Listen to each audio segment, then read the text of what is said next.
Last இயர்லேருந்து summer வந்தாலே சமைக்காமல் இருக்கிறதுக்கு இந்த ஒரு ஐடியா தான் ஃபாலோ பண்ணுறேன். கம்பு கேழ்வரகு போட்டு கூழ் ரெடி பண்ணி வச்சிருவேன். ஒரு 2 நாளைக்கு லஞ்ச் அண்ட் பிரேக்ஃபாஸ்ட் இதை வச்சே ஊட்டிடுவேன். ஏன்னா லாஸ்ட் இயர் தான் நாங்கள் இந்த வீட்டுக்கு ஷிஃப்ட் ஆனோம். இங்கே வந்து மேலே மொட்டை மாடி இருக்கிறதுனால பயங்கரமாக வெயில் தெரியுது. ப்ளஸ் வந்து எங்களுக்கு டேரெக்டாக 12 o'clock வரைக்கும் நல்ல வெயில், வீட்டுக்குள்ளேயே நல்ல வெயில் அடிக்குது. ஸோ அதனால் கிச்சனுக்குள்ளே நிற்கவே முடியல. இப்படிலாம் ஏதாவது பித்தலாட்டம் பண்ணி தான் கொஞ்சம் ஓட்டிகிட்டு இருக்கேன். கேட்டால் சம்மருக்கு இதான் ரொம்ப நல்லது அப்படின்னு சொல்லி ஒரு பிட்டையும் போட்டுருவேன். நார்மலாக இதில் வெங்காயம் மாங்காய்லாம் போடுறதே ரொம்ப டேஸ்ட்டாக இருக்கும். பட் இதுக்கு சைடிஷாக எனக்கு ஃபிஷ் ஃப்ரை இருந்தால் தான் பிடிக்கும். எப்போவுமே நான் ஃபிஷ் ஃப்ரை இருந்தால் தான் சாப்பிடுவேன்.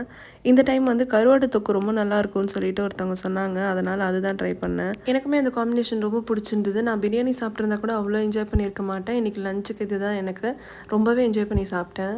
உங்களுக்கு இந்த காம்போ பிடிக்கும்னா எனக்கு கமெண்ட்டில் சொல்லுங்கள். எங்கள் வீட்டில் இப்படி தான் கூழ் ப்ரிப்பேர் பண்ணுவோம். ஸோ ஒரு பங்கு வந்து கம்பு எடுத்துக்கிட்டால் 2 பங்கு கேழ்வரகு ஆட் பண்ணிப்போம். நல்லா 1 hour to 2 hours நல்லா ஊற வச்சுட்டு அதுக்கப்புறமா மிக்சியில் நல்லா போட்டு கிரைண்ட் பண்ணி எடுத்துகிட்டு அந்த பேஸ்ட்டில் சால்ட்டு போட்டு ஊற வச்சிடணும்.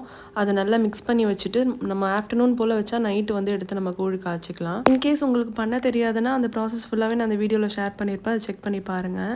ஸோ நைட்டு நீங்கள் எடுத்து நல்ல ஒரு பாத்திரத்தில் தண்ணி கொதிக்க வச்சுட்டு அது கூடவே நீங்கள் அரைச்சி வச்சுருக்க பேஸ்ட்டை ஆட் பண்ணி நல்லா வந்து கிளறி விட்டுட்டே இருங்க. எல்லாம் அடி பிடிக்கும். ஒரு கட்டம் மேலே கெட்டியாகிட்டு நல்லா வாசம் வரும். அந்த டைம் ஸ்டாப் பண்ணிடலாம். நெக்ஸ்ட் டே நீங்கள் கரைச்சி குடிக்கலாம்.